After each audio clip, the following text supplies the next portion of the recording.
Today's Bible reading is taken from St. Paul's letter to Philippians chapter 4 verses 10 to 19, and today's Gospel according to Luke chapter 16 verses 9 to 15. St. Paul's letter to Philippians chapter 4 verses 10 to 19. In my life, in union with the Lord, it is a great joy to me that after so long a time, you once more had the chance of showing that you care for me. I don't mean that you had stopped caring for me, you just had no chance to show it. And I am not saying this because I feel neglected, for I have learned to be satisfied with what I have. I know what is to be in need and what is to have more than enough. I have learned this secret so that anywhere, at any time, I am content whether I am full or hungry, whether I have too much or too little.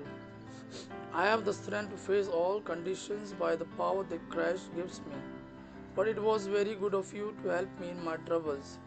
You Philippians know very well that when I left Macedonia in the very early days of preaching, you Philippians know very well that when I left Macedonia in the early days of preaching the good news, you were the only church to help me. You were the only ones who shared my profits and losses. More than once, when I needed help in Thessalonica, you sent it to me.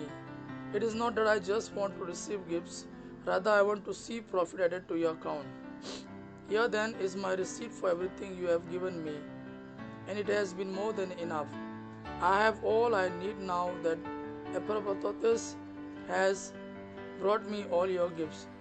They are like a sweet smelling offering to God, a sacrifice which is acceptable and pleasing to Him. And with all His abundant wealth, through Christ Jesus, my God will supply all your needs. Today's Gospel according to Luke chapter 16 verses 9 to 15. And Jesus went on to say, and so I tell you, make friends for yourself with worldly wealth, so that when it gives out, you will be welcome in the eternal home. Whoever is faithful in small matters will be faithful in large ones. Whoever is dishonest in small matters will be dishonest in large ones. If then you have not been faithful in handling worldly wealth, how can you be trusted with true wealth? And if you have not been faithful with what belongs to someone else, who will give you what belongs to you?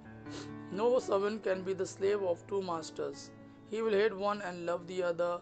He will be loyal to one and despise the other. You cannot serve both God and money. When the Pharisees heard all this, they sneered at Jesus because they loved money. Jesus said to them, you are the one who make yourself look right in other people's sight. Jesus said to them, you are the one who makes yourself look right in other people's sight, but God knows your heart. For the things that are considered of great value by man are worth nothing in God's sight. Gospel of our Lord Jesus Christ. Praise the Lord Jesus Christ. May God our Father and His Son Jesus fill you with His mercy, peace and love. Amen.